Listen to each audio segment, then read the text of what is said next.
Bonjour et bienvenue à tous nos abonnés d'Africa TV, la maison de l'excellence. Je pense que vous allez bien, moi de ma part ça va.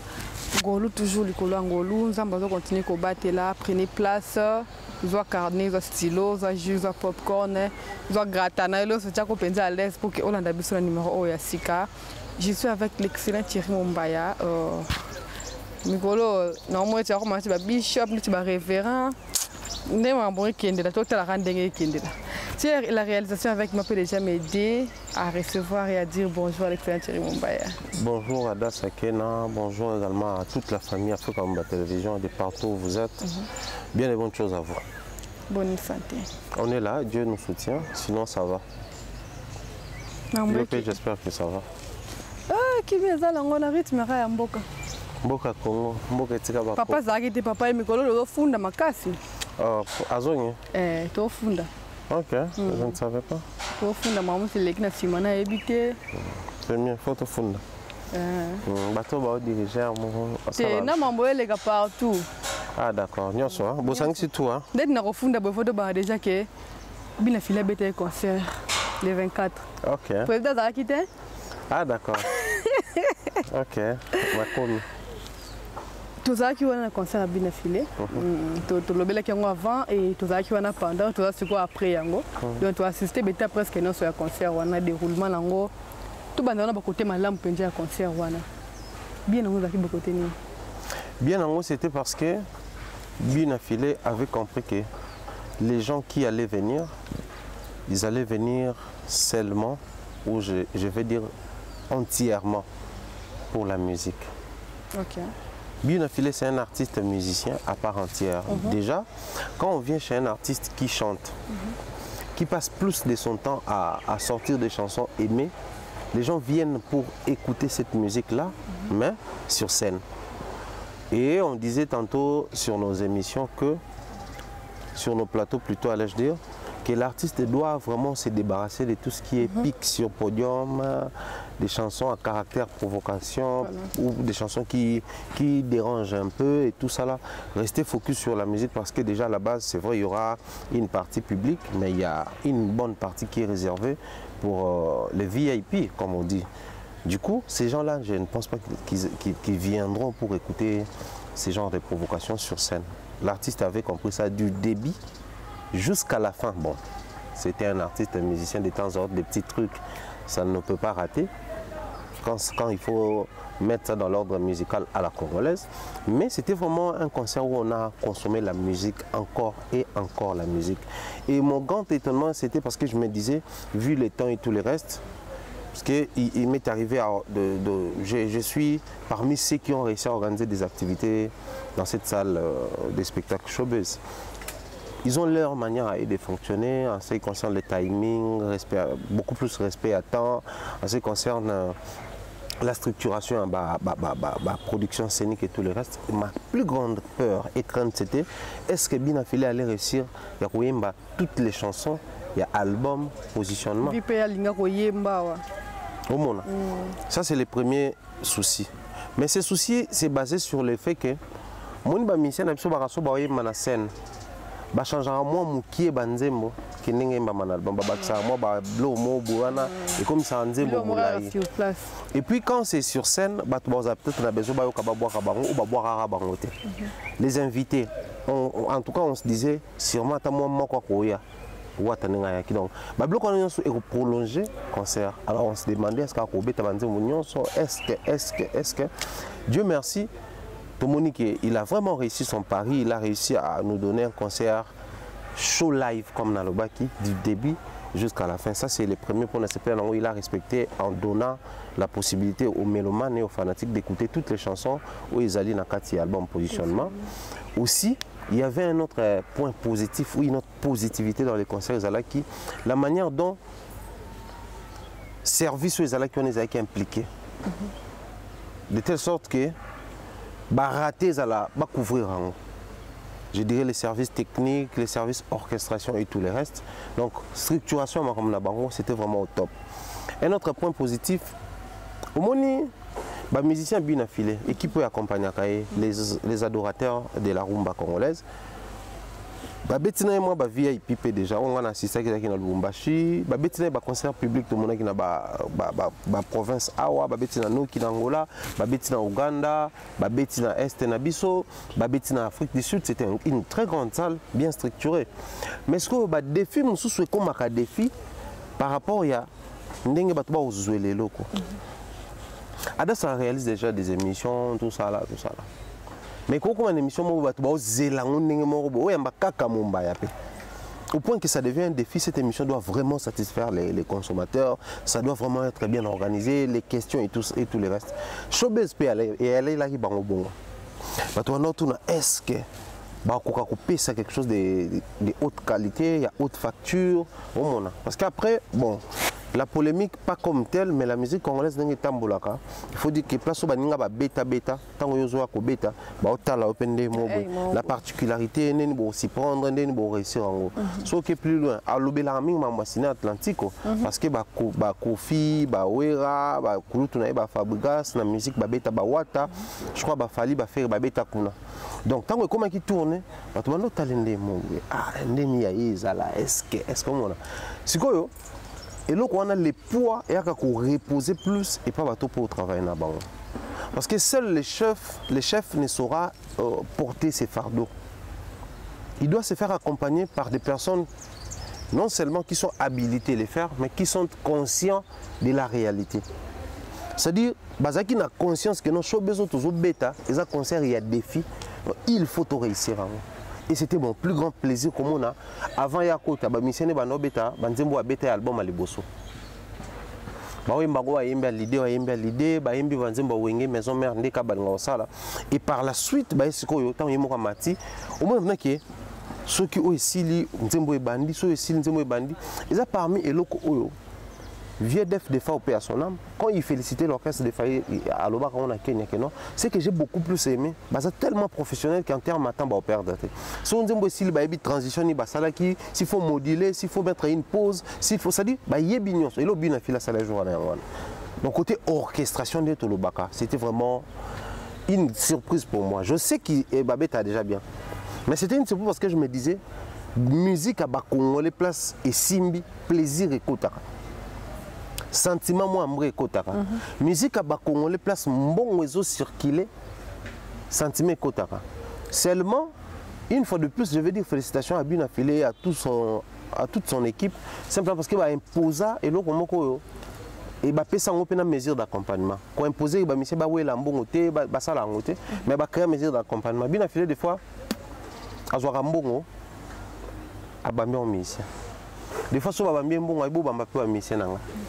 Nathalie Koutou, parti moko boy.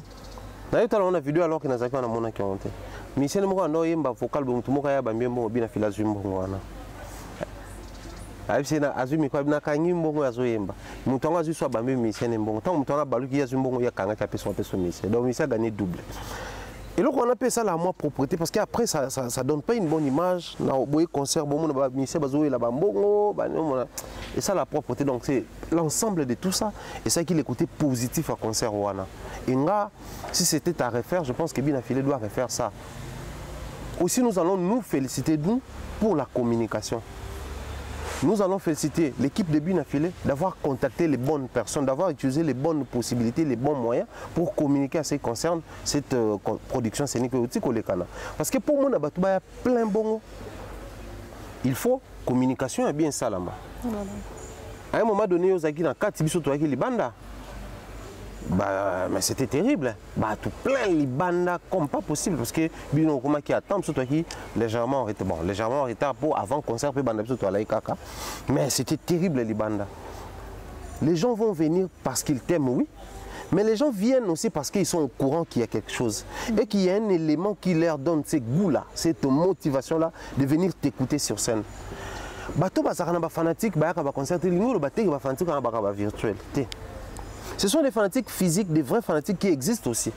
Mais les goûts, la motivation de quitter chez soi, au soukoli, au latio, c'est parfumé, on s'est déplacé, au yetiwana, ça doit avoir un soubassement, un truc qui te motive. Là, ça va même battre.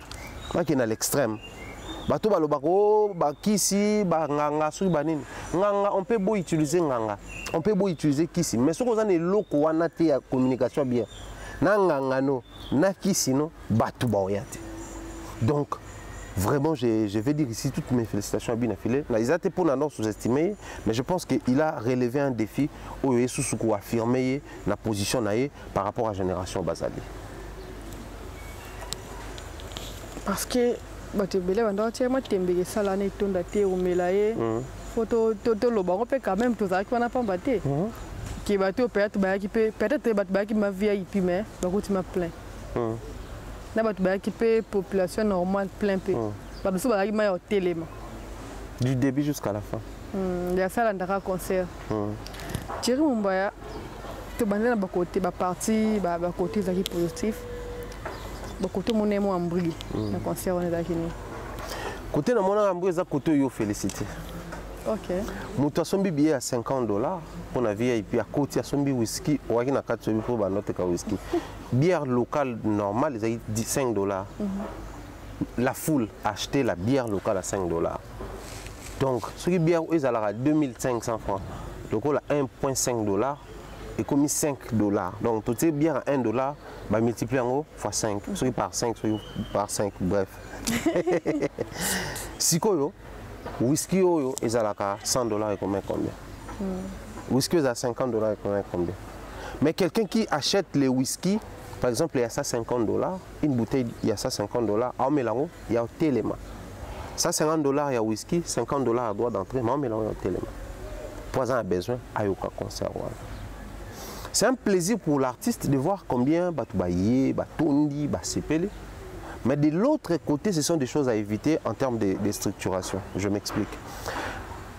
Bon, on a une émission à Popol parce que j'étais avec eux hier quand ils tournaient l'émission. Il s'est excusé pour ça. Il a vraiment présenté ses excuses à promettre à Bafane et aux autres à soutenir. Mais nga loko là, quelqu'un qui est dans l'événementiel, je sais ce qui s'était passé. Moutouna Zalabwe, plus tu oses connaître le combat dans l'organisation et l'oko, il y a un côté où ils ont assuré, ils ont rassuré que non, je me prépare, je me bats, je fais la com, je fais tout ça là, les gens vont venir. Mais il y a un autre côté où je dois maximiser en ma faveur. C'est-à-dire, tous ces 10 points de vente à billet par exemple. Dans 10 points de vente, normalement, le cours dans la salle, il y a 400 places ou 500 places assises, chaubeuse. Bataki, 250 places. Il y a VIP, 250 places, il y a normal. Nous estimé. Parce que nous avons dit que ah, on a 5 places, il faut tout ça 50 billets, VIP 50 billets, il y a normal. Vous pouvez permettre à Batubaya, Basumba bien, on a place aux éparpillés. Mais au cas où Batumsu Bazui contre Tazara Koto, mais à Batubazé Belé, qui est Bato côté Kuna, tout renforcer qu'à billet, le coup, il y a 500 billets, tout ça là, 1000 billets. Et ça, là, que bateau a su contre-temps, le dernier jour, un jour avant ou 2 jours avant, à se retrouver dans la bandale, à se mettre dans la bandale. Alors, on a le chauffeur tellement à côté rapidement son billet à l'écani. Parce que ceux qui déjà 50 euros calculés qui sont comme une rupture des billets, de l'autre côté, les billets sont à côté, concerté. Alors, pour gagner en termes d'équilibre, tout ça, les billets belés. Tu vas sommer par peur et tikala et tikala mais l'essentiel tout base en possibilité de sommer facilement et au salaire tu vas sommer tout. Donc tu as prévu 1000 billets pour OTK 500, les restes on a moins débordement à moins 100 mais tu vas sommer 800 pour une salle de 500 places. Il y a ça la même bon. C'est-à-dire tu vas sommer qui va billet na billet aux qui sur plus pour permettre équilibre et à vente, tu vas sommer bien. Tu vas temps bailler, on est qu'on se plaindre. Que non ah n'est pas sommer billet VIP. Naye mes places à soutenir na VIP au mona. Bah toi bah c'est plaisant qui nga na concert VIP na son VIP na son whisky tout ça là na je placé. Alors quoi qu'on remarque à un moment donné VIP tant to banda qui concert na tant to comme na ba troisième chanson elle est sous bonté. Bineti biso na pesi Eva Mbote. Na table to baxé déjà 4 personnes. Eva une équipe même baba qui va son billet sur place. Parce que quand on va combien toi déjà le banane tout son billet c'est OK beaucoup de entrée beaucoup son billet voilà tous ces gens là ba kotaki aujourd'hui ba tout le quoi ba papa Paul Fikipo on va s'appeler partenaire na tant voyez ba son billet avec une équipe mobimba ba leke chu batania mabedi ba runa mère chef ba tout ba son billet aujourd'hui si on a 4 wana ba tout ya maître Kazi Il y a Congo Uni, ils ont déjà 100 billets VIP. Sans compter les billets, la VIP, sont presque 100 personnes. Table de Congo Uni, drapeau à partir, tout ça. C'est-à-dire, ces côtés-là, a bénéficié, a joué en faveur, il y a bien affilé, mais au détriment ou en défaveur, il y a bateau qui est en retard. Donc, comment est-ce que les retardataires, ça prendront quand même? Oui, retard, on a bien nos VIP, mais ceux qui ont VIP place ici, là, on te trouve une place au Vanda. S'il n'y a pas de place, à Ngombol, à Sanganabiso, à Ngombol. Donc, je crois que c'était parmi les points où ils ont moins de négativité. Et puis, pour ceux qui ont peut-être une équipe technique qui va s'occuper de la sonorité, au début, à concert, au moment son banek ko raté na micro. Même moi artiste nord qui ko déclaré. So banek ko raté na micro et puis à un moment donné retour. Moi ba mission so ba beta na podium bataka ba retour moko na ba fait moi tala ba. Ils ala pour retour pour ba na possibilité ko yoka makambo. Pour ba son qui na salle tellement que ba yoka ngo bien té. Ba tela ba retour moko na zo tweeter et beta ba ngo retour.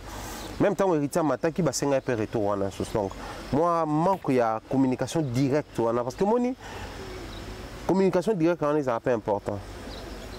Et le troisième point que je n'ai trouvé pas trop bien, je pense aux alas. Pour n'a bien affilé, mais pour n'a pas de stopper avec un concert VIP. Dans chaque groupe, il faudrait qu'il y ait des langages codés à groupe. Oui, bah nous ça là que quand il fait ça, vous déjà quand il fait ça, vous avez ça là.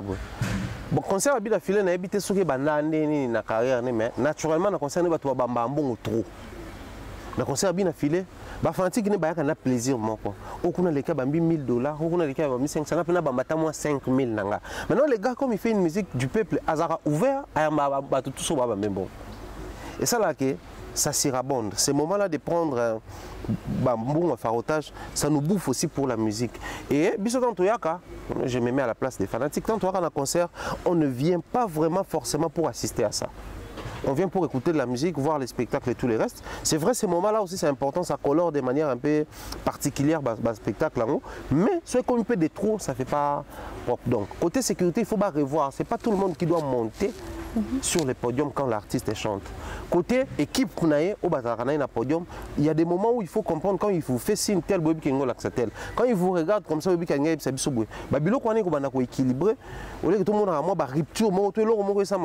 les grands publics constatent que l'artiste veut parler, et Arnaud. L'artiste veut parler tant na CG. Moi, comme ce soit artiste un peu beaucoup plus VIP quand il joue dans des salles VIP. Sinon, dans l'ensemble, s'il faut côté, topé, ça est 9 sur 10. Voilà, 9 sur 10 pour l'artiste bien affilé. Mais comme moment du coup, bien affilé, alors on se drangue, tu es mon bail. On a comment ma tombe au lit. Nostradamus. Marteau piqué à son demi. Non, on les gars, on est habillé de mon pour n'avoir pas non, tu es mon bail. Il y a ça qui est lobby. Bien affilé, bon séjour à Paris. Donc, l'artiste est sur Paris, en train de nous suivre. À qui qu'on a aussi ça. Moi, je prise d'un qu'on a photo. Et puis, qu'on prépare parce que ça fait tuer mon Inosbi. Ok. Dans les réseaux sociaux. Okay. Donc, on a Inosbi. Également, il nous a parlé d'une collaboration avec Samarine, Sama Baby. Okay. Donc, enfin, bien affilé ce qu'on a featuring. Enfin, ça y est, pas d'ailleurs présent les armoires. N'est pas banni dans ça featuring. À ça featuring n'est pas bateau, mais pas d'ailleurs dans sa salité. Donc, je crois que c'est vraiment une très bonne chose. Marteau Piquer, papa, azo bukanan. Marteau Piquer. Ah, par musique, combien de langues tu es Mumbai? L'amour qui peine dans polémique en Saranate. Et combien de langues peine ça? Et ça là qui, je crois, na abengango journal nini Quelle Boule magazine. Okay. Quand ça les reportages na bango, des babengi Marteau Piquer de la musique congolaise. Abouki Tembe, ce que ça les chobe son tout ça là. Il y a de la concert bandaki loko na keto buki yango. Ce que panzani ça. Alors le terme moment non banda terme moment minga pa yemba boy. Ce que Marteau Piquer au fait des alliés. Moi ce qui au ta place pour ça ba construction, toute place pour ba mabanga pour ça ko préparer construction. Ba kana marteau moko na boizaka. Quoi moi électromécanique. Ils ont beaucoup de réseaux tobola, réseaux buka. En fait ba ça il a pour buka ba rocher, ba moellon, ba bloc. Peut-être que tu comprends déjà. Donc, tant que tu as un marteau piqueur, tu as un bouki moelle. C'est pas vrai. Il y a musique comme elle. Bon, après, le plus important pour les artistes, ils doivent assumer. Si on assumer, on a invité et répétition, concert, Fabregas, directement, tu as qui est pour te visa, à Miss Maman qui est visé Boyanio. Aïe, Bakango avant. Oui, il faut faire répétition, il y a journée. Vraiment. Il y a date. Mais je vais peut-être étonner les gens. Je vais hériter aux visas avant même le jour où tu as showbiz. Parce que hériter a un concert de revoir le même jour. Tu sais, il y a qui wana? Oui, il y a qui après. Il y a un concert, il y a qui wana déjà babanda musique. Donc quand longo wana babengeka que non era matekoki, il y a un amataki akiti mbamo kwa bimake et puis il a fait après concert il pas kende na concert héritier. Déjà un jour avant ça qui na répétition héritier, papa ça a très bon moment. J'aime en tout cas ces rapprochements entre bon, que cela soit vrai ou faux, le plus important c'est voir quand même que Buna Filé commence à recevoir les retours de ce qu'il donne comme respect et révérence aux aînés. Et puis, du jour où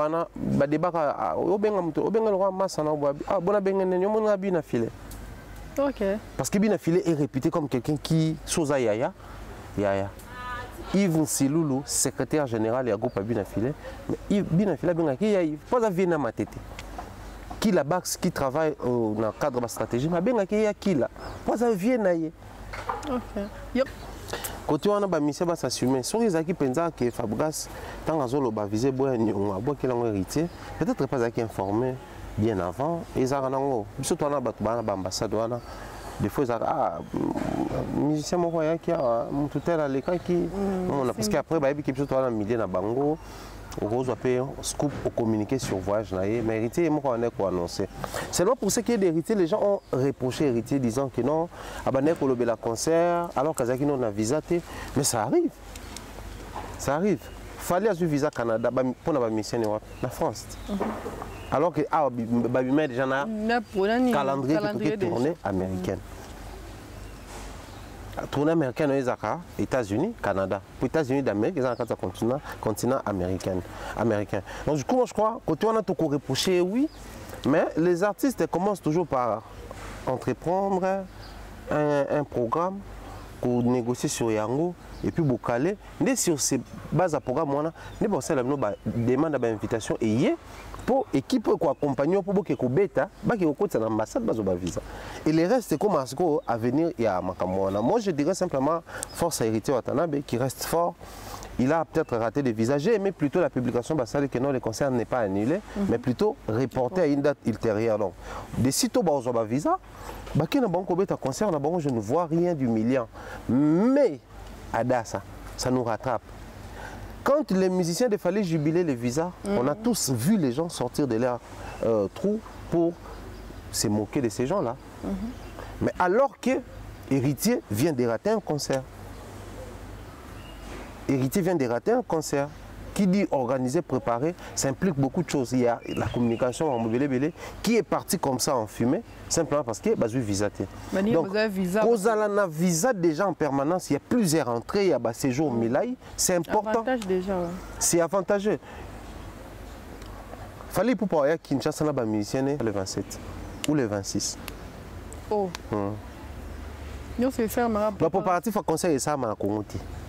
So si c'est États-Unis wana ba OK Europe ba OK vanda kuna makine Europe ba pour faire concert kuna spectacle kuna mamutu kuna so ba ya ba ebeta concert mais pour faire tous ces mouvements il faut avoir quoi na visa États-Unis na visa France biloko on a scopé entre le baki ce qui tue les artistes musiciens congolais c'est aussi manque ya koyeba ba principe administratif nengezo senga c'est ce qui est plutôt à la base ya moi makamwana mike force à héritier, force à la team, moi, t'as pour na bateau tout, baza peut-être au courant, il y a un concert, on a barou kaneni ba remédier nango.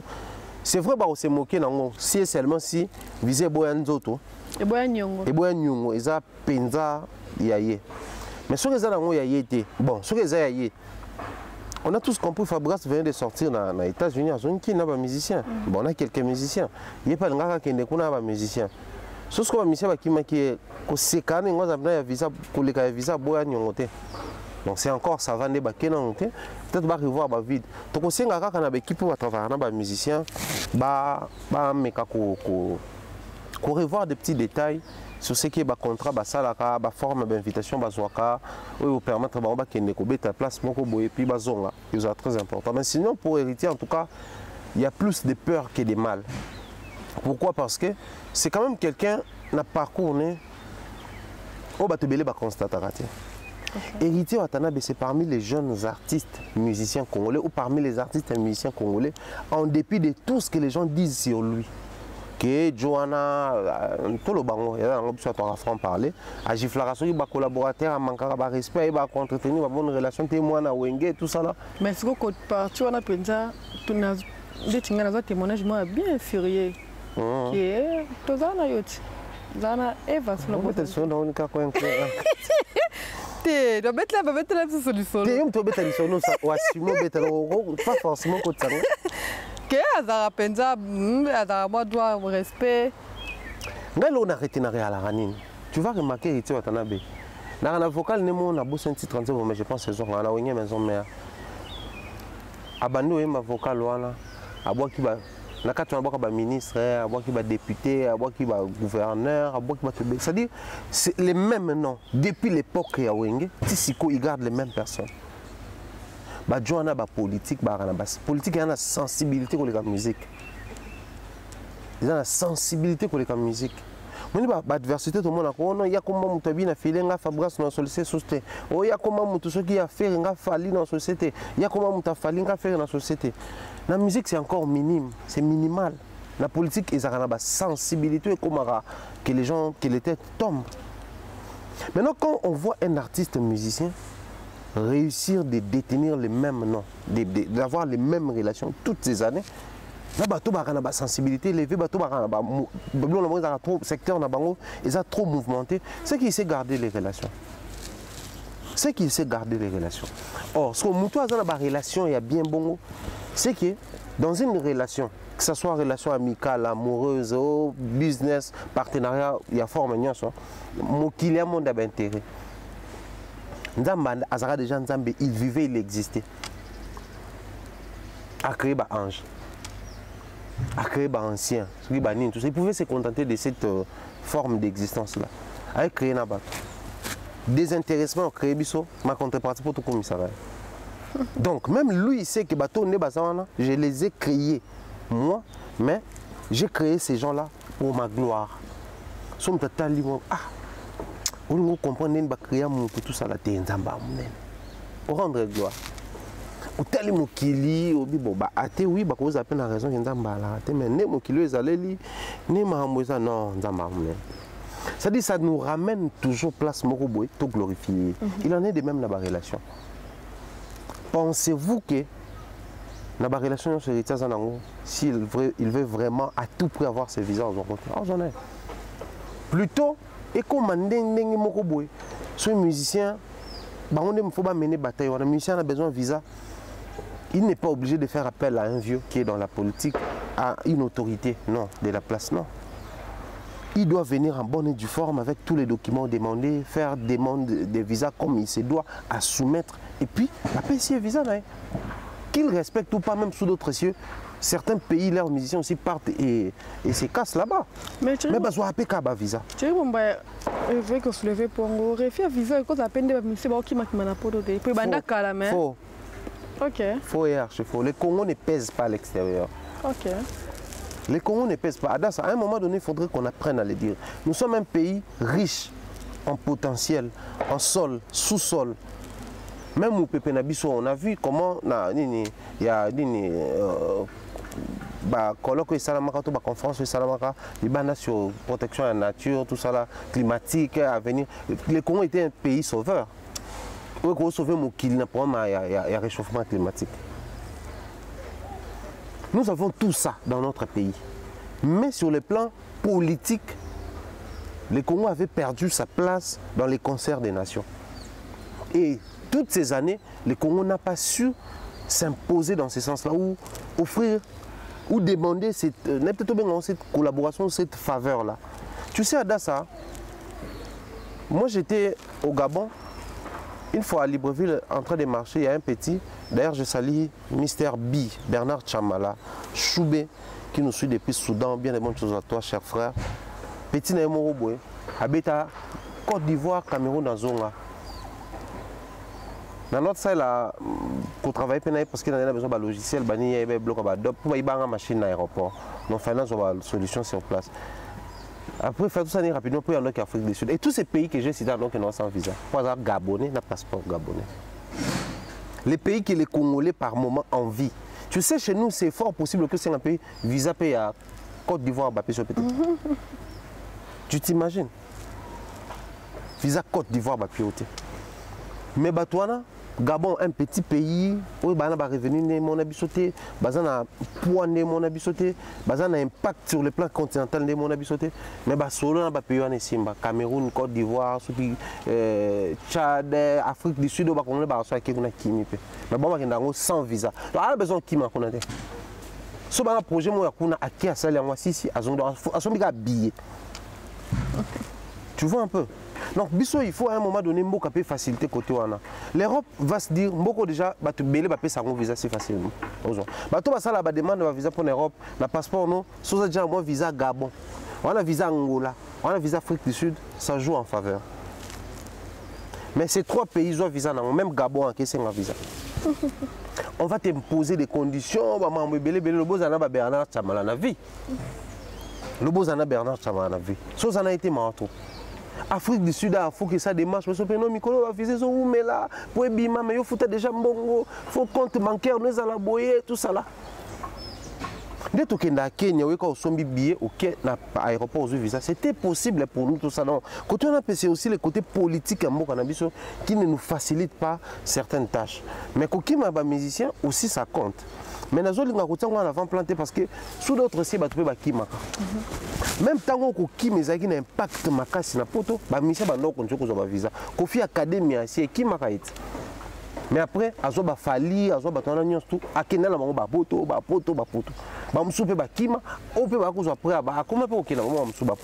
Donc moi je crois que c'est vraiment pas ça. Maison mère elle bosse qui n'a pas ça qui les marqué. Mais na vérité na baselo ba batikala ki azwa ki bato mususu akina bango betisa bango soki zénith. Donc c'est pas vraiment ça les vrais problèmes. Les problèmes mes alliés, plus les jours avancent, plus les choses changent. Il faudrait que les artistes et musiciens à leur tour essaient un peu de structurer dans ces sens-là, de ces côtés-là. Ça va nous faciliter la tâche. Ok. Ah, tu as pesé. Ça c'est très important. Et total à Makambongo, dans mon période pour Mboka, fausse information peut les ramener trop. En 2018, j'étais à Dubaï, tant que Fatia comme président. Pour nous, c'est tout un an après ton voyage. Tant que comme Kuna, na Kinshasa, to Kisango. Oh non, Fachi, pourtant to comme ka, roi à Dubaï à Kin a. A quand tu vas négocier, mon petit simbati maman paf, fly Dubaï kangi a ba ya sousté. Qui non, Fachi à Sololi, na concert des nations, tout ça là. Actuellement, Congo commis. Tel pays, 38 pays sans visa. À part Rwanda, go passer long. Maman, écoute, sur le restaurant, Tolia, il y a des Congolais. Pas ma béa, Toganga. Ouais, Fachi béton, ça t'arrête, Toganga. C'est-à-dire, on a senti que Bilo Bomba, pour moi, vous avez voyager. Il nous a déchargé un peu. Tu sais, des fois, quelqu'un on voyage, aux une visa, aux un habillé, aux une hôtel Libanda, ou une invitation au Marambutu. Mais ce qu'on a noté, au moins, Miki Zarawana. Taxi, comme mot de Ndakuti Kuna, démarche à l'aéroport, on a Sengaraka, Bambongo, Pesé, bon, confirmé l'autre, qui a déjà bon, mais Pesé, Kabela, on a monté le tampon de sortie. Ça dit, ça nous chie pas comme pas possible. Au début, quand on a voyagé sur l'international, go passe plus ticket d'embarquement, $55. Mais au côté de partout dans mon aéroport, nous sommes go passer à la raté. Et ça l'a absolument bien te le dire. Ah, enfin, moi, je suis Mickey, ça a bien. Et l'on a peine à nous, ça l'a bien. Après, balobi zaka mbongo, c'est un contrat parce que bato batonga là sur aéroport, tout ça là, faire au foot total aéroport à Maya, bah même bato batonga na même budget, kuna batonga aéroport à batongi station d'essence. Bloc en haut, à un moment donné, et ça a bien été. Mais les lots yo. Les gars, voilà, mais t'as le manqué en moi. Ah, ça on les gars ba jomo batala, suma buma so comme ka fara mon ba oh agent fanatique. Donc je crois, dans l'ensemble, ce sont des choses où il faut tout dénoncer haut et fort, où il faut espérer qu'avec le temps, on va vraiment retrouver la place qu'il faut, où on va nous mettre dans la place qu'il faut pour la République démocratique du Congo dans les concerts des nations. Américain peut pas y aller au Congo avoir visa, mais ça a compliqué le quoi Congolais sont un gars qui est américain. Français peut pas y aller au Congo avoir visa, mais ça a compliqué comme un Congolais qui veut partir en France. Donc il faut tout se mettre en la place. Non, bon ça partir pardon. Mais ben moi na boss la ngwete. Vu qu'il y a mamba Gims, but boy na bon belé te penza pour nous contredire biso. Bon ma Gims ça va contredire. Pour Gims c'est un artiste comme tout autre artiste. Oh tu n'as pas penza. Mais c'est un artiste? Ah, il a mon Gims a levé le corps de contredire. Bon, Bouba contredit Zakaïa. Bah qu'on sauter. Alors bah Bouba pendant des fois à mener Gims se vide. Bon bien. Donc Bouba marteau piqueur. T'es là Congolais Bouba a marteau piqueur, il y a Gims. Non mais quoi Papi Mboma, l'un responsable il y a musique à Gims, on a expliqué Papi Mboma un artiste musicien. Bien un artiste musicien là on a la belle voix, faut dans l'image à bien, on a la stratégie, entourage à bien, motivation. Apparemment bilo connaissant la musicien c'est belé à Kinshasa. Le Congo je peux dire. Ah pour na wana ndo lobi ba contredire bisoté. Adassa, c'est dans toutes tes émissions, quand je parle comment réussir, je dis l'élément clé doit être là, mais on ne doit pas seulement se contenter de ça. Je m'explique aujourd'hui dans des termes clairs et terre à terre. Les artistes congolais qui ne savent pas qu'ils n'ont pas voix na bango, ils ont le roi muto à lambing, à lambingombe. Nous avons ngomba ngozaka bazuka ngombe, le quoi tout lambingombe, faut tout ça ngombe pamba. Le quoi tout lambi fumbwa, tout ça fumbwa. Et ce quand ils babu balambi fumbwa. Batsa boye bazong sa boye batsa tomate. Oh balambi faut voilà plus. Et l'ingyo lo baté ki biloko wana zalakate. D'ailleurs, c'est ce qui met en valeur Fumba. Élément central. So balambi soso. Pour osepela na soso, il faut tous ces éléments au balambi la ngo ezala. Balambi pour nous, il faut tous les éléments bataka ezala. Artiste, musicien, asa chanteur, il faudrait tous ces éléments ezala pour tout sepela na yo, pour ko sepela na yo et à la malamu.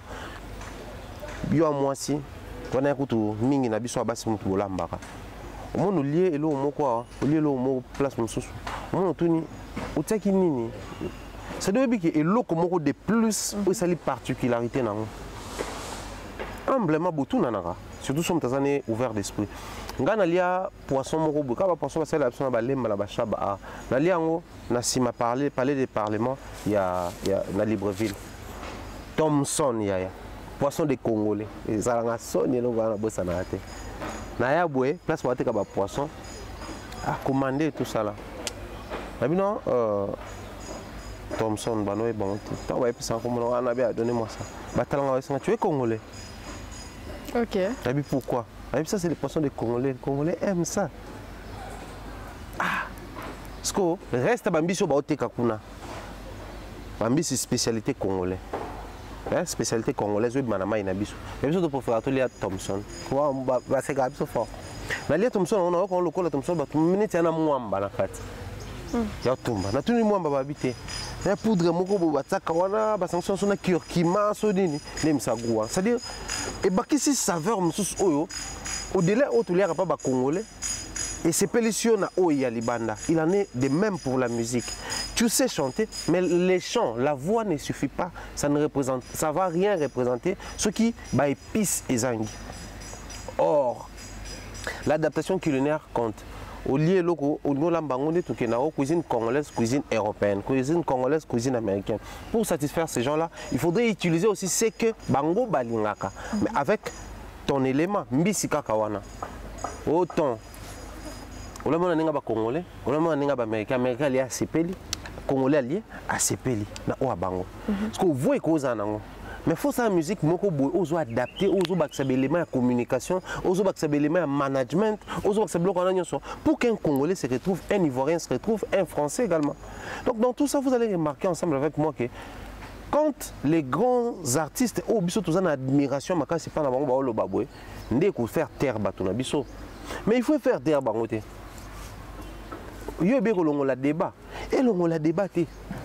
Mais plutôt aimer ma bango, va comprendre combien ils sont en retard. Pour les lots Namboka Congo, on fait encore cette polémique autour de Mbaka danger. Voir ça autotune, alors que c'est une bassesse. Ok. C'est une bassesse. Non, tu expliques. Il y a le rôle là. Il y a Ngombe, il y a Bukangalonzo. Il y a Ngombe qui Ngakati, il y a Ngombe à Goma. Tu peux beau être Ngombe à Hollande, place verdure et Ngombe à Msami Kebele. Mais ceux qui n'ont pas de yo bazuka ngomba mbeso batel kwa moto bateboe babalusi bo apesi mutalia bazu ngombe ya Goma batango pena curcuma baté feuille de laurier moi ai moi ni bapesi mutalia a préféré ya Goma ki yo ngombe no wana parce que ngombe no eza semi mubeso eza le roi ba musicien ba rakumisa biso ngana grand chanteur mungongo bilanga loyembo mais qui ne se font pas accompagner par des bons managers, qui n'ont pas une très bonne équipe sur base, sur pied, qui n'ont pas tous ces éléments qui, ça l'a requis, grand chanteur, accompagné, bon chanteur, comme un grand, de par sa voix. Il y a un monde qu'on remarqué, il ne rattrape pas les musiciens belé. Observez le terrain, il y a l'équipe Fali na Oyemba. Nga leki bina filé na Oyemba, na leki wata na Oyemba, na leki tel na Oyemba. Mais batana oyo kumisa ko leki bon na Oyemba, ba leki on a succès. À les Congolais tellement lukaka toujours moyen de défendre bêtises. Et comment nini? Bato balandaka biloko ya mbangu biloko ya sentiment. Mais ba yebi te biso musique na biso ne ko umela. Or ils oublient biso musique na biso umela loko ya ba papa Luambo, ya ba papa Taboulay, ba papa Pépé Calé tous ces gens-là. Musique de bango ka voiter. L'homme qui a de s'entourer de très bons managers. Il travaille avec des grands du monde.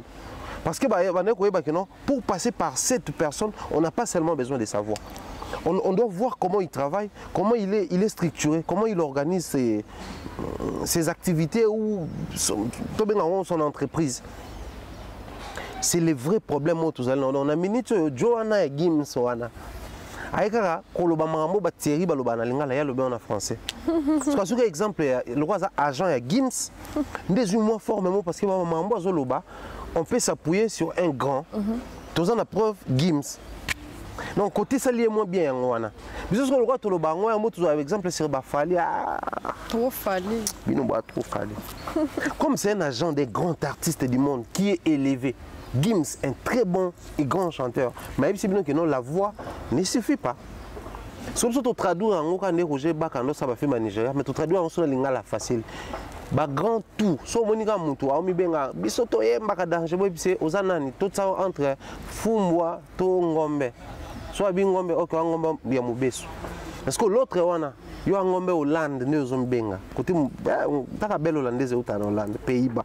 Parce qu'il y a un Ngombe à Goma. Mais il pisse tout, donc c'est le vrai problème avec les artistes. Il est grand temps que ce genre de discours, que ça vienne créer une révolution. Surtout le milieu culturel, le milieu musical, on a encore des défis à relever. Ouais. Mais comment relever ces défis-là, d'autant plus qu'on a encore une perception où ils sont mabé. Perception, ils que non, aux autres se contenter des éléments bruts. Alors qu'ils ont la possibilité de perfectionner, de mettre encore plus de valeur. Je venais d'être dans la partie est, aux hommes likasi et autres. La BTLM nous m'a comment est-ce que les minéraux ou la carrière bimanango. Parce que si on a le prix à une carrière, le prix à une traité en commis on dit matin. Voix ba meilleur chanteur au bazomi koumi c'est ça voix tant on me dit pourquoi. Ba le roi minéraux ou tout manakata carrière. Bah grand chanteur bah ça succès ça le quoi bah minéraux bah ça leur traitement bah ça leur polissage et eu plus de valeur que tout ça à l'état brut. Diamant soit bien à l'état brut au reconnaître on est basé belé bah boyer mané bah comme ça mais moi tout ça nos valeurs parce que vous à l'état brut bah tout bah ça diamant ils a traité ça travail tout éviter que ça diamant mais so talib li banga mo nezo ngelo o cause nini oui bien on te mo tunani o cause nini. Oui, bah or bah si bolata bon bah o bah balata pour bah bel balata bah or so balakisi ndenge bimaka aoyeba kote apprécier côté. Mais valeur nango faut les kana moto, il faut soit traitement, il faut les kana ba structuration et ça le ba voix ya bato. Les uns sont des ors bruts, sans valeur, sans éclat, mais de l'autre côté sont des lors qui sont passés par le feu, bien polis, tout ça là, et comme kitoko na valeur. Il est grand temps que les artistes musiciens congolais comprennent ça, afin que tout bascule une étape pour les plus importante. Thierry Mombaye. Adassa Kena. On a utilisé les termes techniques, on a utilisé les termes liés à la notion. On a jargon, et aussi mbaté. Tout comme le bata boy. Comme tout le monde a le bio, on mémorise qu'on a un langage à l'équine. Pour tout le monde, on a la bassesse. Avec la voix, maman, tu sais combien de bons chanteurs dans l'Institut national des arts? Voix claire que les quand même papa il vole le joker. Soit simbelo note à l'écologie ba pour sanate. Soit que on a nuance, Jésus de nuance pour sanate. OK. Mais qui ne sont pas connus simplement parce que à quoi il a manager dans nous bien été, à quoi il a circuit dans nous bien été, on va travailler une équipe à Malonga pour ba vendre. On a peut-être quoi la décision mutuelle mon coach Mombaye. Sur on n'est pas comme déjà élevé en dignité, bazan moyennement connu, bazan la possibilité de s'offrir une équipe capable il y a payer ça yo place aux mérité. Mais tant qu'on ça la monter, on est au région non. Donc bango moko balingi, bazan na bassesse, le col la bazo mona que les temps aussi est révolu, ça demande beaucoup tout ça là. Beaucoup on les a financés, mais ça demande beaucoup ici. Du coup, je me dis, tout l'équipe on a yemba. Après. Donc, c'est vraiment une bassesse. Tu as dit que d'or pour la dynastie, Thierry Mombaye. Au tournant le Belaka pour faire un disque d'or pour la dynastie. C'est na côté son PK. Ah pour la voix, ah bon, meilleur voix qu'on peut se disque d'or, tous les langues cassent. Pour dans mon bagola pe ko tchang. Sauf faire rigolo la disque d'or, boy ba qui congolais m'ta disque d'or. C'est bien. Bien. Et nous avons ça sur Facebook. Bon du matin. Et puis soit zuité boy baké fait rigolo m'ta zuité. Oh, poni. Sera zuité congolais. Congolais m'ta zuité. Sera zuité faire. Poni. Parce que l'échec n'a pas de parents Penza. OK. En dehors ya wana kutu. Parce que il a un entourage au bamonaka les mal partout. Okay. Même sur des choses qui sont censées être utilisées et pas na bango, du coup, ça vous renferme dans la boule qui vous empêche de décoller si facilement. Du coup, échec nabino, et vous allez encore beaucoup plus na Sony qu'échec à Batumsus au bazar réaliste. Et tu vois, quelqu'un qui sait déjà dire que la sportivité Zali soit gagner, soit faire les nuls, soit perdre. Soit perdre, vous trouvez en normal, qui est bon. Il a déjà cet état d'esprit, donc à travailler pour gagner. Mais pour le bateau, non, perdre. Quand ça marche, quelqu'un ça marche. Non. Je l'ai dit comme ça, si ça va déranger les gens, en tout cas, je m'assume. Il fallait qu'il passe sur un plateau pour parler de son stade des martyrs. Il pouvait se contenter de dire que ouais, je vais retourner et puis ça va rester comme ça. Mais quand il va plus loin pour dire que quand on a même la génération, toi, il peut retourner stade douane. Donc il se dit retourner, nous revient pour la génération. Si la génération va faire pareil qu'on confirme le stade, il faut retourner. Okay. Mais ce discours-là, tu ne verras jamais ça de l'autre côté. Ce que les padres font, personne d'autre ne peut le faire. Il y a un danger. Mais pas quoi danger. Parce que si vous déjà, ça suffit. Parce que vous ici est bloqué. Il y a un salaire au salaté. Et bimani, vous avez moqué un artiste congolais. Vous avez alors que bango on est créé à zone wana. Où ils zone il y a danger pour un artiste. Je viens de voir les fanatiques, je ne sais pas si vous avez des fanatiques, tout banani. Mais ça, la liste est moko. Donc la comparaison, il a fallu faire tout Pekisi, tout Lembi, et aussi la tête. Batandi, Basalo, il fallait abeti. Batandi na. La minute où pendant la page pendant il y a fait un peu c'est un gros mois kanda. Polémique mais comme il y a fait na héritier. J'avais dit à un moment donné, beaux à l'après, beau monnaie comme un artiste. Et comme il donc, ceci dit, c'est faire ce genre de polémiques. ça prouve noir sur blanc qu'ils n'ont jamais compris avec qui. On ne va pas belé aux amants qui va pro faire rigoler. Mais pas comparer faire na wata. Faire combien d'années? Plus de 15 ans. Plus de 15 ans de carrière, mais pas comparer na wata. Oh, tu banda, il y a même pas 10 ans. Sérieux, baya. Des centièmes mardi, préparation à le 29. Non, ok. Ah, bah, mais c'est bon, il y a peut-être. Ah, tu as un peu de ça, la main, tout qui. Bon, bah, on répète pour préparation à moi, coulisses. Mais, bah, entrer. Bah, moi, on compte bon dans la caca. C'est quoi? On peut continuer le 29, voyez le 27. Eh, déjà. Ah, bon, déjà, dans ça, le programme. D'accord, programme. Bah, ça n'a pas Madina, bah, ça n'a pas tout. On a une décision, hein? Non, mais sinon, félicitations. D'ailleurs, le temps je venais de prendre en image. Maintenant, on a statut nanga. Panneau n'est pas non. Panneau n'est pas non. En tout cas, à la sincère, toutes mes félicitations à l'équipe Fali Poupa. Toutes mes félicitations. Quand ça ne marche pas, j'ai dénoncé. Mais là, noir sur blanc, les retournements a commencé. Une parenthèse à quartier. Dans ce moment, c'est anniversaire, nous allons le 29. Fabrice Smith n'a pas un bout. Est-ce qu'on a sommi de 5 billets dans la vie? On a bout de 5 billets. On a sommi kaka, on a sur un compagnie à toquer kaka. Le retournement a commencé. Je dirais toutes mes félicitations à l'équipe Fali Poupa. À Kinshasa, je vois Popol Mompasso là qui est en train de passer ça et là pour faire la promotion, pour conscientiser. Je dirais également félicitations à Yayous, la Monipe Boulot, ça va. Et tous ces gens-là au Bazan Nakatia, Baven Abisso, et tel Ngombe Namona Penes Nakata Makamouane. C'est-à-dire il y a vraiment maintenant une équipe qui travaille et il faut dire haut et fort félicitations. Félicitations pourquoi? Parce que la plus grande crainte, ils ont toujours espéré qu'il faut pas s'atteler dans la sécurité. Parce que la fanbase, il a fallu pour pas. Ils ont battu moi, Netibino. À un concert à stade, moi, propre. Oh, chic, n'aime ça.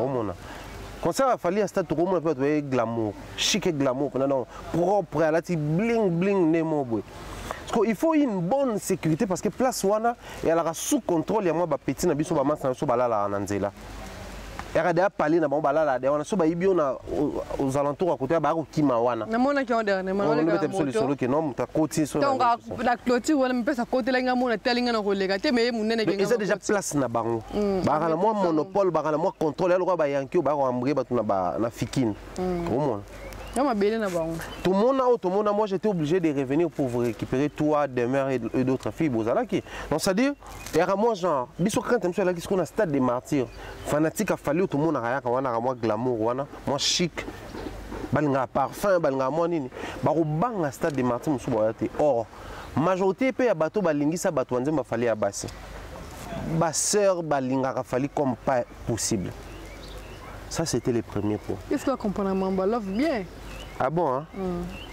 Bon, yo moi c'est sur le yo comprendre pas c'est biso angele dans biso yo comprendre. Ah, ça c'est bien. Heureusement, bino quand ça biso to mona ba pas cité. Et biso leki. Zamba limbi sakabino na nebolo ba bon. Bref.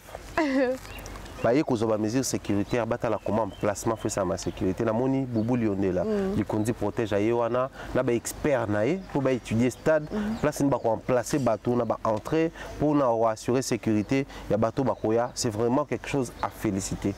Moi, ma plus grande crainte, la premier degré, c'était d'abord la sécurité des mélomanes et fanatiques qui allaient venir assister à ces concerts. Donc voir qu'ils ont d'abord pensé à ça, pour moi je me dis Babani par contre satisfaire les plus grands besoins.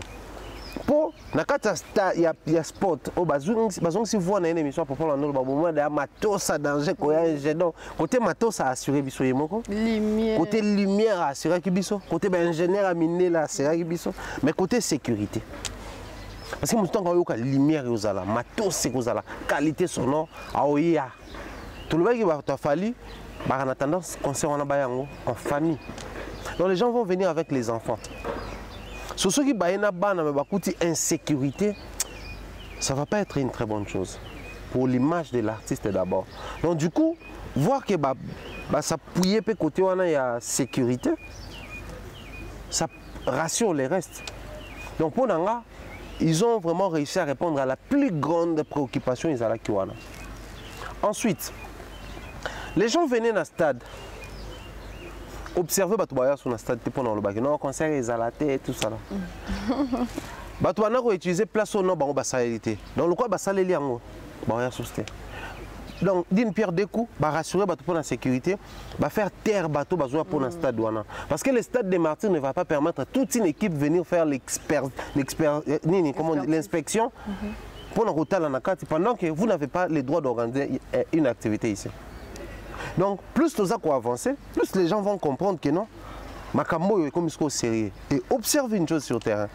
Plus bah téléphone je te dis pas, net il est là. J'ai reçu l'appel de Bandeko, les noms, ils sont sa voice pour au départ appeler ça comme une voice. Mais il nous suit depuis Mbanzango, on a PCM et toute l'équipe. On a mon bawario, il y a côté à bas qu'on peut dire, on a mon basal même. Bazobenga non-stop. Préoccupation à Bango Ezali, comment faire pour basoma babier parce que babier batika na Kinshasa, toutes les stations totales sont bloquées, bosom babier. Partout au monde la station totale, énergie totale, bazana fali. Batie même ba fiche libre. Soit na station na bango au son babier kuna VIP tout comme billet pour le grand public. Parce que bande kona ba benga préoccupation na bango ezali est-ce que billet na ba kongo zote comment sont 3 jours jusqu'à preuve du contrat billet za na Kinshasa. Bon, biso to landa kayo, to on a besoin il y a 100 billets au tinde lombongo. Pour tous au son la 100 billets au garder. Quelques jours avant, on a vu ce mot à distribuer. Mais, patientez nous, total la tiba les 10. Peut-être que le quoi mobilisation dans ma casse, tout le monde là, bisoto somba babi à 500. OK. Tu es tout teki en aussi kokuna. Donc, équipe pour l'entour on a payé bango beauté. D'un moment à l'autre, so ba na Kinshasa tout ça bango plaisir comme ce sont les fanatiques, pour accompagner la vente à billets tout là qui sa bango, neni ba ko somba billet, neni bazoni na ba Congo. Donc on entend que bande quoi ba Congo. So na bandi ko beto no masolo ya ba province. Depuis quand to bandi ko lobela ke ba pano bandi ko mata au monde que plus ba to ko misiko na posa ba somba ba billet. Pourquoi ils a Kinshasa? Pourquoi ils a Stade des Martyrs? Pourquoi le système congolais est numérique? Sinon, on allait voir un sold out dans le Stade des Martyrs. Robin a fait la super sold out dans le showbiz. Mais tellement de billetterie analogique, moi tout ça le système numérique est à la raté. Moi je peux pas comprendre que non billet tekami et niveau donc je crois il est grand temps pour féliciter l'équipe voilà. Je m'aimerais pas baisser les bras. Je m'aimerais pas continuer bongo parce que plus tout ça au côté les 29. Normalement les premiers ils vont lancer les hostilités. Promotion, marketing, ça promotion marketing T. Ça la matraquage. Parce que promotion, ils ont beau ça là, mais matraquage, ça dit au kimi au tout partout matraquage.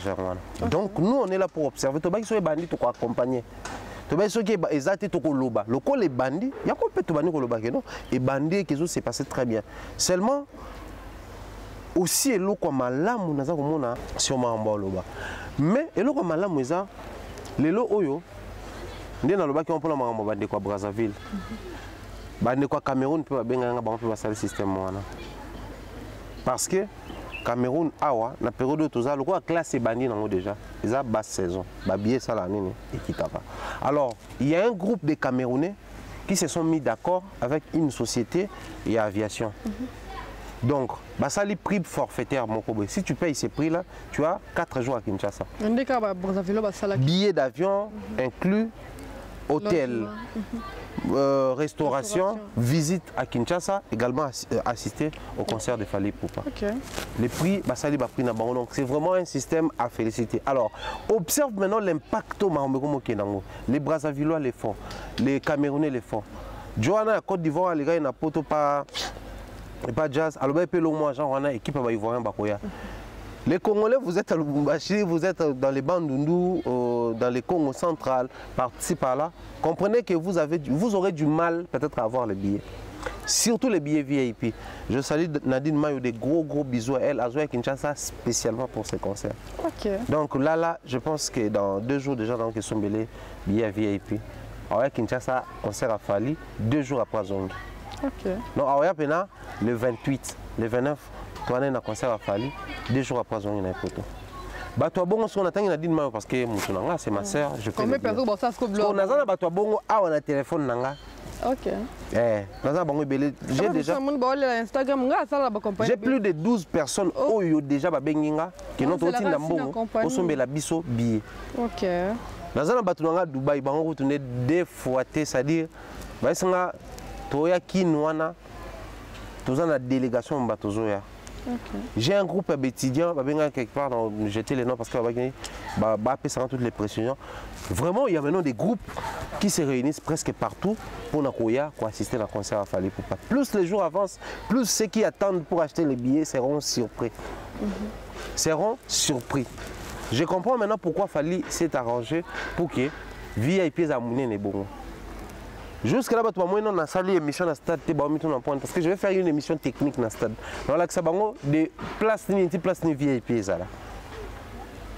Et on comprend que VIP est là, 3 fois VIP tout le monde est dans le stade. Parce que le billet à VIP est belé. Et on va expliquer le nombre de places assises. Parce que dans il y a stade, il faut toujours dire que dans le football, tout ça est le stade de Mobimba, c'est conférence dans Mobimba. Mais dans le concert, c'est impossible. Il y a derrière le podium toujours vide. Parce que il y a un retardataire, billet à choisir. Déjà, dans le concert, il fallait on aurait appris, dans le on a conditionnel, mais on a fait la précision, l'écran est rosala. Ok. Donc, bateau va attendre à Sima, également, pour créer un rapprochement, système 2.0 est ça la maman dans le concert à Fally. Donc, bateau va hésiter pour nos billets. Il est grand temps. Achetez vos billets. Je préfère encore que vous achetez vos billets en groupe. Achetez vos billets en groupe. Ne pas négocier Congo central, ça là. Tara banegona ba Congo ne bala. Na ba sangisa balar banini tout ça là. Ouais, la trahison. Batinda. Mais batina pas mungala. Ouais, la trahison. Mais ba pe mu Congo mo fa beta na. Donc bandeko ba Congo, félicitations à vous, bandeko pe abandonne, n'hésitez pas. En tout cas, nous on est là. Ils vont acheter 500 billets par mois.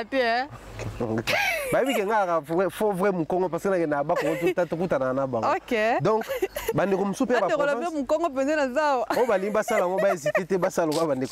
achetez vos billets en groupe au risque que vous ratez. Imaginez que vous quittez Bakongo, arrivez à Kinshasa, vos places sont contactées. Et vous êtes intéressant. Donc, vous sommes habillés, surtout dans la province. Nous allons créer la facilitation. Nous, à Africa Télévision, pour accompagner le concert de Fally, contactez-nous. Vous allez acheter vos billets par nous. Et nous allons garder vos billets au besoin. Si vous avez Kinshasa, vous contactez Bisso. Moi-même, je serai très mobile ce jour-là pour remettre vos billets à tout le paranga. Également, on supplément ce qui est délégué et puis facilitation ils allaient sonner tout ça là. Au moins ceux qui accompagnent et qui n'ont pas des fois tout le lettre billets papier. On se bosse bien à 500 billets, tout ça, ils ont collé mon cas, tout ça dans l'enveloppe. Tout pays sur un autre, nous avons été manaré, ceux qui battent Yambanzango, Nare Kaka. Azuangoana. Et moi j'ai une famille à Yambanzango, et on va déjà tous se mettre d'accord parce que dans une famille, mon cousin a fait ça. Donc nous allons vraiment faciliter parce qu'on a compris que c'est tout Congo qui veut être là. Au départ, on se disait que c'était un truc de Kinshasa-Brazzaville, mais là maintenant, ce n'est pas tout Congo, mais c'est maintenant l'Afrique. Les Camerounais nous ont contactés pour ça. Les Brazzavillois nous ont contacté pour nous. Donc, vraiment que les gens viennent, toi assister à la fête, toi et vous avez un honneur pour la musique africaine. Parce que là, le discours vient de changer. Je disais, le stade des Martyrs, c'est un défi pour les Congolais, mais Fally nous a fait comprendre que le défi, c'est pour toute l'Afrique. Voilà pourquoi toute l'Afrique est mobilisée pour être là. Donc, n'hésitez pas, chers Africains, contactez-nous pour la facilitation, l'achat et billets pour le concert de Fally Ipupa. Mais garçon, c'est quoi le concert? Ils ont une bonne Ils sont en Suisse. Ah oui, et surtout qu'il y a un spot publicitaire. Ah, c'est quoi? Alors, quand même, émotion. Oui, moi, je suis comme un fake. C'est quoi? Bien, moi, nous sommes à la fin. Ah, pas tout le monde comme à la fin. Et monsieur Zalaï, on touche pas ça. Kasi auto le balade que non bino basim tout bon na pas c'est trop fallait comprendre bolingo. On comprend que les hommes aussi plaire na concert à Fally. Non même il y a une faute à liga limbisa. Ah ils étaient dans ngwana. OK. Plus ça avance, plus tout ça éclairé. Non mais sinon en tout cas, je dirais comme ça toutes mes félicitations à l'équipe qui est à Kinshasa, je réitère ça. Quand ça ne marche pas, je disais que ça ne marche pas. Quand ça marche, je dois également le dire tout haut et clairement que là, Bandeko bana Kinshasa, ils peuvent constater pendant des mata. En tout cas là, je suis en train de bouger, moi trop ces derniers temps parce que Dacosta va se marier. Déjà Bisso, quand c'est un frère, ça te concerne directement. Donc on est au four et au moulin pour la réussite. Et ça qui est notre tambour moi trop. Il y a également un frère à Kinshasa pour Paul Mopassou là, donc quand c'est un frère qui est sur place, de temps en temps pour l'accompagner, tout ça là. Paul Mopassou là, c'est la beauté. Prochaine émission, frère Mabiso Mbale, au tourner ma question, le bac à nous tourner à l'eau, tout la thème, mais il y a polémique. Donc bref, félicitations, on a moni peu fan club. Babandi a banderole à soutien. Alors que l'équipe a fallu mettre la banderole, mais la moni, fan club tel soutien, Fali, fan club tel soutien. Donc ça prouve que les gens sont préparés pour ça. Une fois de plus, ils peuvent compter sur nous. De même, tout ça, on a Fali, de même, tout ça, on a Wata. Mais puisqu'on est encore dans Fali, qui est le précurseur, dans le stade des martyrs pour la 5e génération, lui, il mérite doublement la force. Il mérite doublement l'attention, il mérite doublement la disponibilité parce que c'est lui qui va ouvrir les portes pour la 5e génération, mais aussi parce qu'il a des fanatiques qui comprennent comment collaborer avec la presse. Ça, c'est une mention que je vais tenir haut et fort et dire félicitations aux Warriors de Fali Poupa. Baza batou des fois tu as moins discordance, des fois tu as répété, des fois tu partages la vie morotée, ne tu as partagé dans ma promotion ça matin, ne tu partages quitter dans ma bloqué. Bon mon a pas commentaire bazala mécontent contre ngai, des fois tu en fait des trop, ne nous pas promotion ça matin, puisque bani tout ça là, mais malgré cela ils t'appellent, ils te contactent, ils vous contactent pour des services, pour la facilitation. Vraiment, on est très fiers de voir un artiste congolais avoir de tels fanatiques. Quand je dis de tels fanatiques, je ne fais pas seulement allusion aux Congolais. Les fanatiques de Fali à Gabon, Côte d'Ivoire, Cameroun, partout. Les francophones, en tout cas, toutes mes félicitations, parce que ce qui nous appelle beaucoup plus, ce sont les francophones. Les anglophones, malheureusement, ils ne comprennent pas les français, moins encore les lingala, parce que nous, c'est plus les lingala, mais tout ça, le système, quand on parle, tout côté français, peu moins mingi, pour avoir une idée claire ce que tout le baka. Salutations à toute la team de Kinshasa, je pense à Bams, Joe Jonathan, Patrick Bawang, le greffier le plus frais de la République, il est à Kinshasa, pourquoi pas dire bien de bonnes choses à Samuelo, Papa Nalord Lucas, Estrella, André Okito, et puis merci pour l'invitation. Merci, excellent. Je t'en prie. Malgré Mgolo qui m'a fort. T'es toujours déjà. Regarde ça. Qui m'a cassé. Nga pose là avec sa polémique de penza. Bah toi c'est la sala keba na dasa avec ces questions polémiques la sala keba. Moi na on a créé le problème na ba musicien. Ah, musicien balinganga bongo. Moi na hier ba azon lukilanzela bien pe na musicien yo a créé le problème sala keba. Comme les habits ne filent, nga d'abord malade. Ah, en tout cas, je commence à faire attention à moi. Voilà, nous sommes à la fin de gros bisous à Maman Flo, à Nouch Mawete, les personnes qui ont dit que maman de gros bisous. Donc, les 20, les Tchoyaki, nous avons fait un monotour, on a fait un bisou à Minen et Pinta. Nous sommes contactés bisous. Donc, rendez-vous à Moko pour l'artiste Fali pour le 29 octobre. Dans le stade de Martyr et ça l'a bien sûr Penza Boye. Nous avons débat on a qui boza Warrior on a 30 comptes 50 comptes débat on a mon Penza Kita et bon petit Fali bat bon vendre